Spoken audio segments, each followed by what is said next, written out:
Bismillah, assalamualaikum warahmatullahi wabarakatuh. Alhamdulillahi wa kafa wassalatu wassalamu ala nabiyil mustafa wa ala alihi wa ashabi ahlus sidqi wal wafa. Ahlan wa sahlan ahibbai fillah azani Allah wa iyyakum. Kita lanjutkan pembahasan kita tentang tafsir ayat-ayat Al-Qur'an yang berkaitan tentang hukum-hukum Allah. Dan kita masih membahas tentang hukum menyekutukan Allah, larangan untuk membuat hukum tersendiri ya selain hukum Allah Azza wa Jalla, mengarang hukum atau membuat perbuatan ibadah atau perbuatan yang baru. Di ayat selanjutnya surah Al-An'am ya 138, 139 dan 140 itu melanjutkan bagaimana buruknya perbuatan orang-orang kafir, orang-orang musyrik.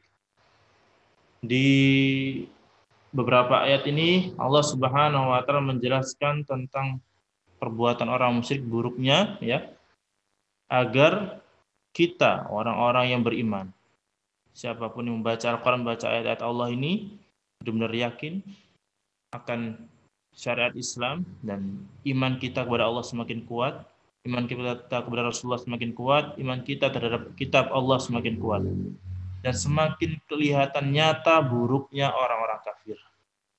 Di sini juga menjadi faidah bagi para ahli ilmu, ya orang yang memiliki ilmu, ketika ada dai-dai yang buruk atau penyeru-penyeru keburukan yang memiliki pengikut, maka dibolehkan para ahli ilmu ya dai Allah ini untuk mempelajari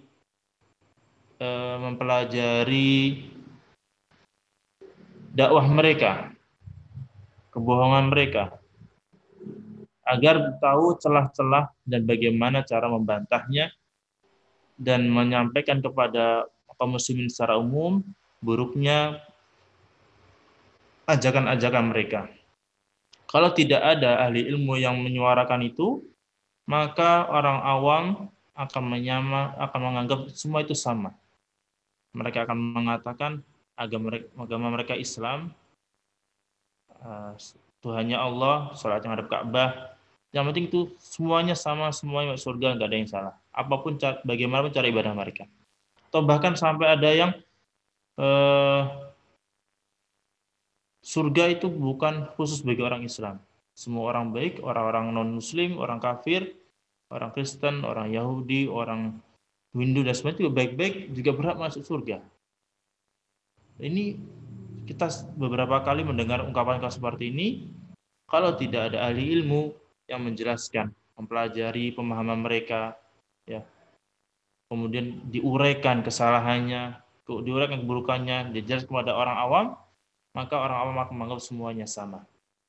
Di sini Allah Subhanahu wa taala mencontohkan bagaimana Allah menggambarkan buruknya orang-orang kafir, buruknya orang-orang musyrik, sehingga perbuatan-perbuatan yang jelek sampai membunuh anak pun tampak indah bagi mereka. Nah, jadi kadang orang yang sudah terbuai, ya, terperdaya, sehingga yang buruk tampak indah, itu kita bisa menyadarkan dia ketika kita fokuskan dengan perbuatan tersebut. Kita fokuskan dengan perbuatan tersebut. Karena ketika orang itu melakukan keburukan, contoh membunuh anak, fokus mereka bukan di membunuh anaknya, fokus mereka adalah mungkin karena mereka malu punya anak perempuan. Ya. Kedua, mereka fokusnya takut kemiskinan, bisikan-bisikan setan tentang kemiskinan. Atau fokus ketiga adalah pernah bernazar, ya, ingin ketika mendapatkan kenikmatan tertentu, diselamatkan tertentu, akan membunuh anak sendiri. Di zaman jahiliyah itu terjadi. Ya, tiga sebab ini. Ini fokus mereka ke situ. Kalau seandainya kita mampu menyadarkan orang-orang seperti ini, ya, fokus kepada perbuatannya yaitu membunuh itu buruk, mereka insya Allah akan sadar. Orang-orang yang bekerja di zina atau jual minum khamar atau jual terlarang itu, kalau fokus mereka ngerti, sadar perbuatan mereka itu merusak diri sendiri, merusak orang lain, mereka bisa jadi sadar, hati mereka akan luluh.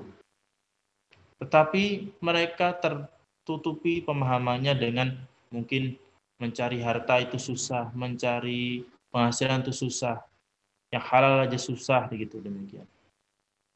Mereka mencari seperti itu. Pemikiran tertutupi seperti itu. Atau bayang-bayang dia malu sesama tetangga, ya, karena menjadi orang miskin atau kurang mampu, atau karena dengki dengan tetangga atau temannya, pengen melampaui, ya, atau karena dan sebagainya, sehingga menghalalkan semua cara. Ini kalau seandainya dia fokus, ya. Maka di sini Allah Subhanahu Wa Taala mengingatkan memberitahu kepada kita, kalau kita fokus dengan perbuatan mereka buruk. Cuma karena hiasan-hiasan syaitan tadi tampak menjadi indah. Di sini ayat 138 Allah Subhanahu wa taala berfirman wa qalu hadhi an'am. Ini perbuatan buruk yang lain. Mereka mengatakan an'am, ternak-ternak ini, wa harthun, dan hasil pertanian ini hijrun, enggak boleh dimanfaatkan. La yat'amuha illa man nasha'u bizamihim. Enggak boleh ada yang memakannya, memanfaatkannya kecuali siapa saja yang kami kehendaki. Jadi orang-orang ini, ya, termasuk pimpinan-pimpinan agama mereka, mengatakan jenis tanaman ini, jenis ternak ini, jika punya sifat-sifat ciri-ciri seperti ini nggak boleh dimakan, ini nggak boleh dimanfaatkan, hanya orang-orang tertentu saja. Oh, ini khusus pimpinan agama, oh ini khusus ini dan itu. Biza'mihim, za'mun, ya. Dusta itu berawal dari prasangka.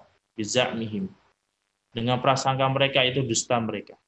Wa an'amun, dekat mereka juga mengatakan ini jenis ternak ini hurrimat zuhuruha, enggak boleh ditunggangi.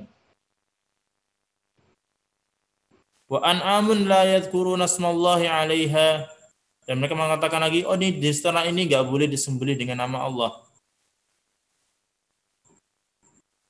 Iftira'an 'alaihi, itu semuanya adalah buatan-buatan dari prasangka mereka, dusta-dusta mereka atas nama Allah Azza wa Jalla. Seakan-akan mereka mengatakan itu merupakan hukum dari Allah, padahal itu hukum buatan mereka sendiri yang berdusta atas nama Allah Azza wa Jalla.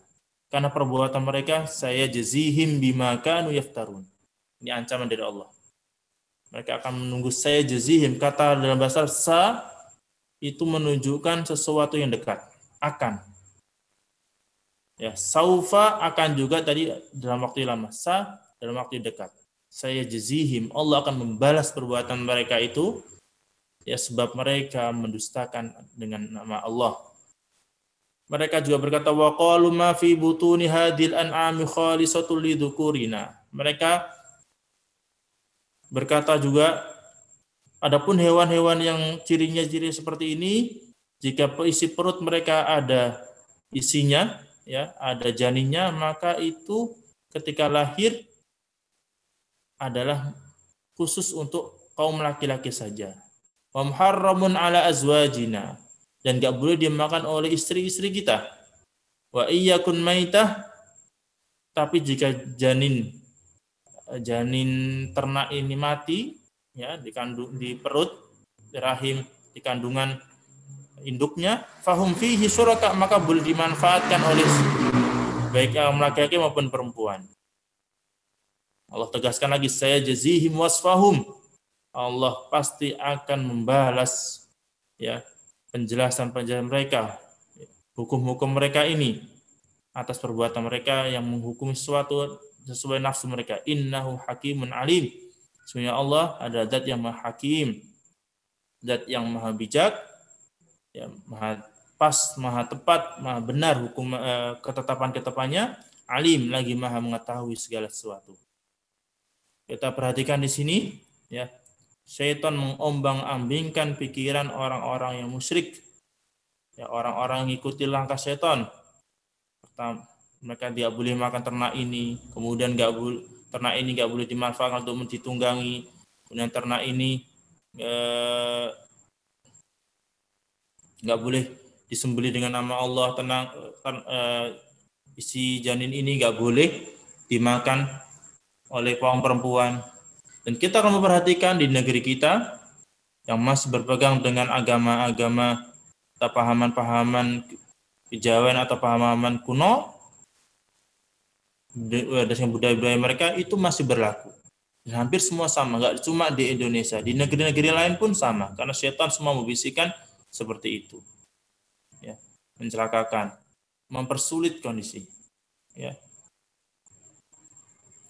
Qad khasira alladziina qatalu auladahum safahan bighairi ilmin. Karena Allah tegaskan kembali, sungguh buruk sekali orang-orang yang telah membunuh anak-anak mereka safahan, yang didasari sifat bodoh mereka, bighairi ilmin, ya, tanpa berpikir, tanpa ada ilmu, tanpa memahami.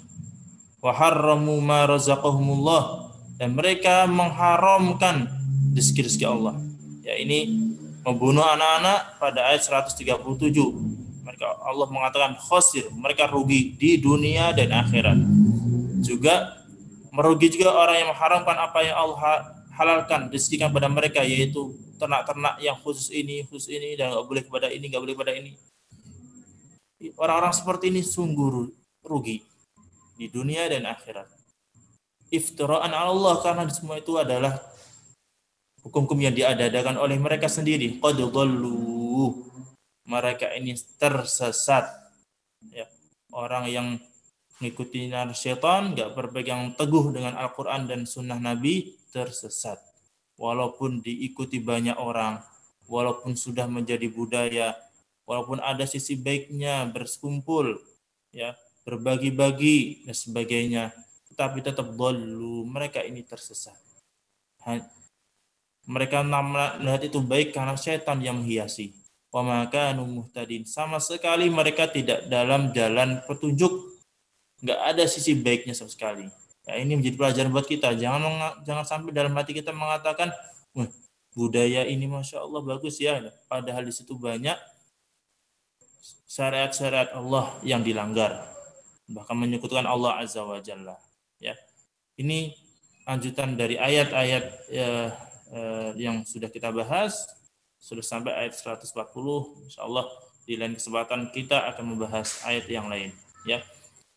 Intinya larangan membuat hukum selain hukum Allah Azza wa Jalla atau mengada-adakan agama yang baru. Ya, jangan mengikuti syaitan, taatlah kepada Allah, ikuti Al-Quran dan Sunnah Nabi-Nya. Barakallahu fikum, as'alullaha an